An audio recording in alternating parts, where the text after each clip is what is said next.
아멘. 사실 2장 1절은 1장 10절, 11절과 함께 읽어야 되는 본문인데요. 하나님께서 이스라엘을 회복하실 것에 대해서 말씀하십니다. 그러나 이스라엘 자손의 수가 바닷가에 모래같이 되어서 헤아릴 수도 없고 셀 수도 없을 것이며 전에 그들에게 이르기를 너희는 내 백성이 아니라 곳에서 그들에게 이르기를 너희는 살아계신 하나님의 아들들이라 할 것이라. 이에 유다 자손과 이스라엘 자손이 함께 모여 한 우두머리를 세우고 그 땅에서부터 올라오리니 이스라엘의 날이 클 것이미로다. 너희 형제에게는 남미라 하고 너희 자매에게는 루아마라 하라. 자, 하나님께서 북왕국을 곧 심판하실 것을 말씀하십니다. 호세아는 여로보암 2세 때부터 그리고 북왕국이 망할 때까지 사역했던 선지자입니다. 그래서 하나님께서 호세아를 통해서 북왕국을 먼저 심판하실 것을 말씀하시면서 호세아에게 음란한 아내를 얻을 것을 말씀하시죠. 그것이 이스라엘이 하나님을 버리고 우상을 섬겼으며 하나님만 의지하는 것이 아니라 오히려 주변 강대국들을 의지했던 그런 이스라엘의 죄를 그런 호세아의 결혼을 통해서 그 자녀들의 이름을 통해서 하나님께서 그들을 저주하실 것, 하나님께서 그들을 이스라엘을 심판하실 것을 눈으로 보여주시는 것을 우리가 보게 됩니다. 그래서 첫 아이의 이름을 이스르엘, 하나님께서 흩으시겠다. 그런데 이 이스라엘이란 단어에서는 흩는다. 거기서 됐는지 파생되는지 모르겠지만 씨를 뿌린다라는 또 다른 의미를 갖고 있는 단어입니다. 그래서 이스라엘이 처음에는 하나님께서 흩으시겠다. 이스라엘 백성을 북왕국을 멸망시키시겠다. 그리고 둘째 아이의 이름을 루하마, 나는 더 이상 그들의 하나님이 아니다. 아니죠. 루하마, 하나님께서 더 이상 그들을 용서하지 않으시겠다. 긍휼히 여기시지 않겠다. 사랑하지 않으시겠다라고 말씀하시고요. 셋째 아이의 이름을 로암미, 더 이상 너희들은 나의 백성이 아니다라고 이름을 짓게 하십니다. 그런데 이스라엘의 회복에 대해서 말씀하시면서 이스라엘 하나님께서 씨를 뿌리셔서 다시 그들을 회복하시는데 그것이 아주 큰 회복의 날이 될 거라고 말씀하시면서 이제 형제와 자매를 암미와 루하마라고 부르게 하십니다. 그래서 로암미라고 하셨던 거기서 앞에 로자를 빼서 암미, 그러니까 더 이상 나의 백성이 아니다 하시는 것은 이제는 나의 백성이다. 암미, 나의 백성이다는 뜻이고요. 그리고 루하마, 처음엔 루하마 해서 긍휼히 여기지 않으시겠다고 했는데요. 이제 로자를 빼가지고 앞에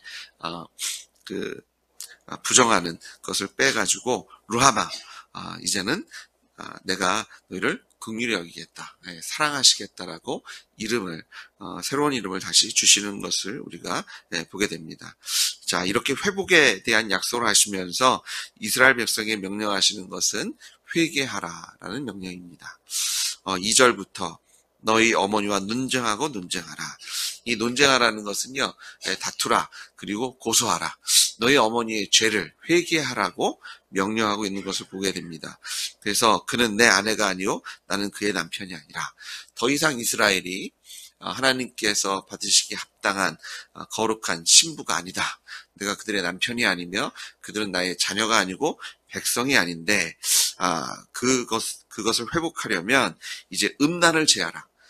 하나님을 의지하지 않고 우상을 섬겼으며 또 이방 강대국들을 쫓아다녔던 그 죄를 회개할 것에 대해서 말씀하시면서 그런 음행을 버리고 예수 그리스도 아예 하나님만을 섬기고 하나님만을 의지할 것에 대해서 명령하고 계신 것을 보게 됩니다.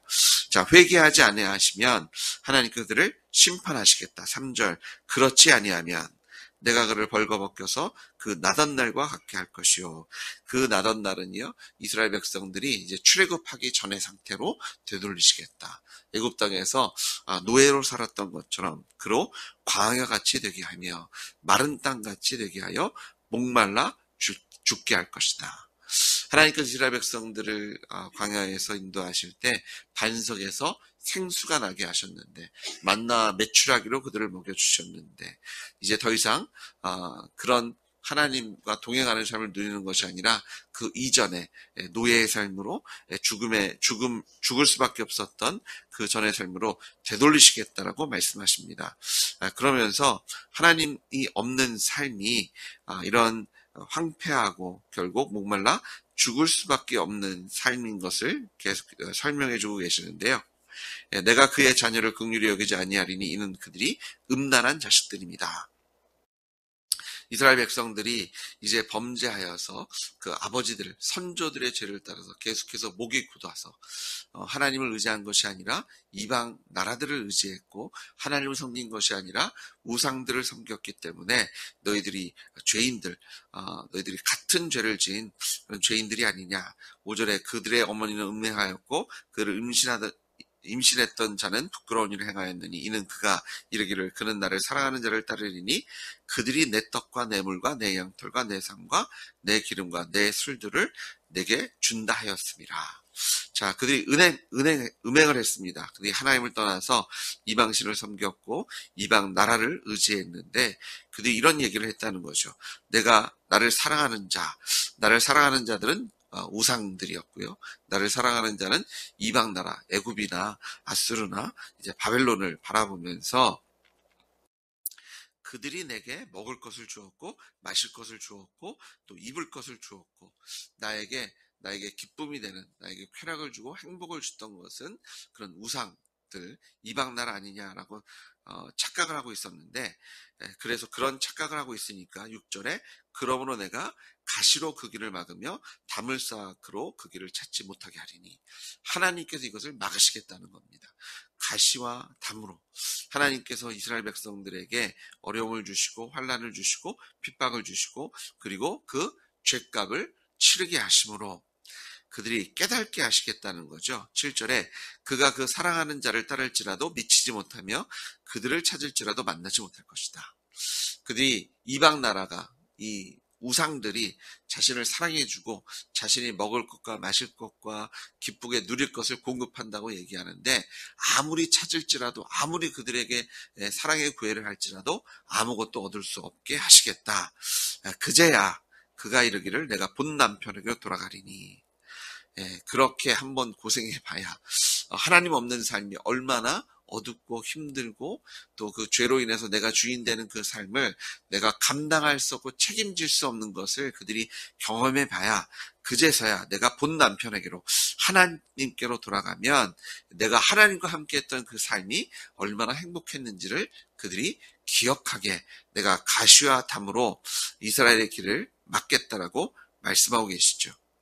하나님께서 그 가시와 그 길을 막으시는 것, 그들이 회개할 수 있도록 그들을 징계하는 것이 마땅한 것이요. 이제 8절부터 설명해 주시는데, 곡식과 새포도주와 기름은 내가 그에게 준 것이고, 그들이 바알을 위해서 쓴 것도 은과 금도 내가 그에게 더해준 것 아니냐. 그들이 지금 착각한 것이 그들이 술과 그들이 누렸던 물과 그들이 먹었던 음식들, 옷을 해입었던 양털과 삶들 다 그것이 우상들이 줬다라고 생각했고 자신의 노력으로 만들었다고 생각했는데 사실 그것을 하나님께서 주셨다라고 말씀하십니다. 더 어이가 없는 것은 우상을 섬기는 데 썼던 은과 금조차도 다 하나님께서 주신 거 아니냐. 그런데 그것을 몰라서 그것을 우상들이 줬다고 생각하고 그것을 내가 만들었다고 생각하니까 그런 거짓된 우상을 섬기고 이방 나라를 의지하게 됐는데 하나님께서 그것이 아닌 것을 확실히 보여주시겠다는 겁니다. 그래서 9절에 계속해서 그러므로 내가 내 곡식을 그것이 익은 계절에 도로 찾으며 내가 다시 찾으시겠다는 거예요. 곡식을 찾고 새 포도주도 그 맛이 들 시기에 도로 찾으시겠다. 그리고 내 양털과 내 삶도 빼앗아서 벌거벗게 하시겠다. 그들이 수치를 당하게 하시겠다.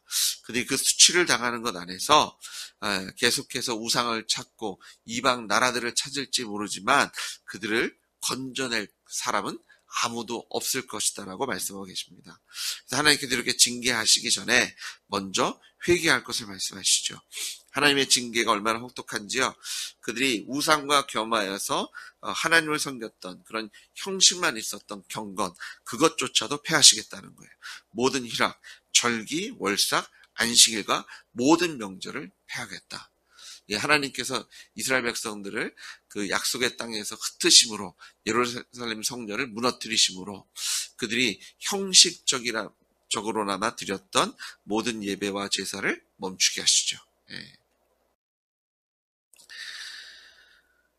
그 땅에서 흩으시고 하나님께서 거기까지 그 전의 상태로 가나안 땅에 들어오기 전에 그 출애굽 전의 상태로 되돌리시겠다라고 다시 한번 분명히 말씀하십니다. 내가 이렇게 두 개를 다 하잖아요. 이스라엘 백성들이 절기가 되면 예루살렘 성전에 모여서 하나님을 예배하고 그리고 그 절기가 끝나면 그 형식이 끝나면 그 안식일에도 우상 숭배하러 가고 절기에도 우상 숭배와 하나님을 섬기는 것을 겸하였던 것. 하나님께 더 이상 그 가증한 꼴을 그 음란한 행위를 더 이상 참지 않으시겠다. 내가 너희를 흩어버리시겠다. 12절에 보시니까 그가 전에 이르기를 이것은 나를 사랑하는 자들이 내게 준 값이라. 우상들이 이방 나라들이 나에게 준 거라고 줬던 포도나무와 무화과나무를 거칠게 하시겠다. 수풀이 무성하게 하시겠다. 들짐승이 먹게 하시겠다. 전쟁으로 인해서 그 땅을 황폐케 하실 것을 말씀하십니다. 13절에도 그가 귀고리와 폐물을 장식하고 그가 사랑하는 자를 따라가서 나를 잊어버리고 향을 살라 바알에게 섬긴 시일대로 내가 그에게 벌을 주리라. 하나님께서 심판하고 징계하시기 전에 회개할 것을 명령하고 계신 것을 우리가 바라보게 됩니다. 우리가 다시 기억해야 될 것은 은도 금도 하나님 것이고요. 우리가 지금 누리는 모든 것이 하나님의 은혜로 우리가 누릴 수 있는 것인 줄 믿습니다. 우리가 먹고 마시고 또 우리가 즐거워할 수 있는 그 모든 것이 하나님께로부터 온 겁니다.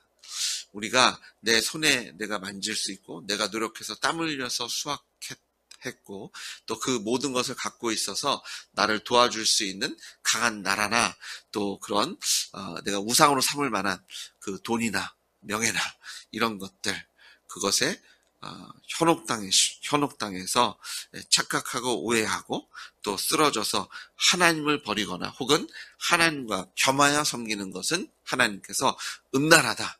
하나님께서 가증하다. 하나님께서 더 이상 그것을 참을 수 없다. 그리고 하나님은요 너무나 당연하고 마땅한 것이죠. 내가 너에게 준 것인데 뺏으시겠다는 거예요. 하나님께서 원하신 대로 사용하지 않으니까. 하나님께서 주신 물건을 가지고 하나님께서 주신 은과 금을 가지고 바알을 치장하고 바알을 섬기고 그런 것들로 재물을 만들어서 바알에게 바치며 우상에게 섬기면서 나에게 복 달라고 하는 것이 그게 말이 되느냐. 그래 내가 하나님께서 그것을 막으시겠다. 주지 않으시겠다. 가시와 담을 쌓으셔서 네가 아무리 바라고 아무리 지성이면 감천이다. 뭐 수만 번 절을 할지라도 어떤 그런 값을 치를지라도 네가 원하는 것 얻을 수 없을 것이다. 왜 그렇습니까? 그 모든 것의 주인은 하나님이시기 때문인 줄 믿습니다. 오늘 호세아를 통해서 하나님께서 주시는 회개와 또 하나님의 징계의 메시지를 통해서 하나님께 우리를 정말 간절하게 부르시는 나에게 돌아오라. 내가 더 이상 루하마라고 부르는 것이 아니라 이제는 나의 백성이고 내가 긍휼히 여기는 나의 사랑하는 자녀라고 부르시는 그 하나님의 간절한 부르심에 응답하셔서 예수님의 이름을 의지하셔서 하나님과 함께 교제하시는 자리, 하나님의 은혜의 보좌로 나아가실 때 하나님께서 오늘 우리를 암미, 루하마라고 불러주실 줄 믿습니다. 나의 사랑하는 내가 긍휼히 여기시는 나의 자녀야, 나의 백성아, 잘 왔다.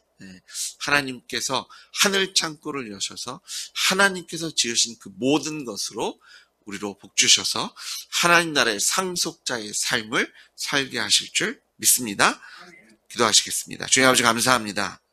우리가 참으로 하나님의 자녀이며 하나님 나라의 상속자인 줄 믿습니다. 아버지, 하나님의 것을 가지고 하나님께 영광을 돌리며 하나님께서 기뻐하시는 열매로 채워진 아버지 풍성한 삶을 누리게 하시니 감사드립니다.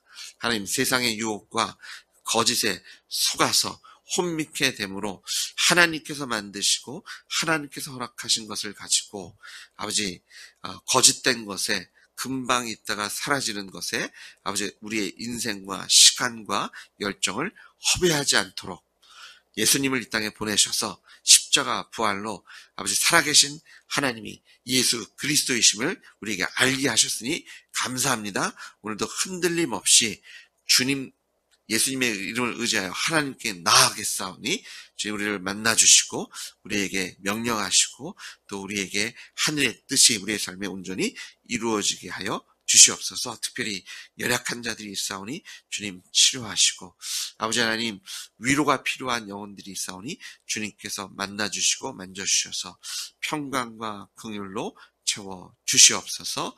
예수님의 이름으로 기도드렸습니다. 아멘.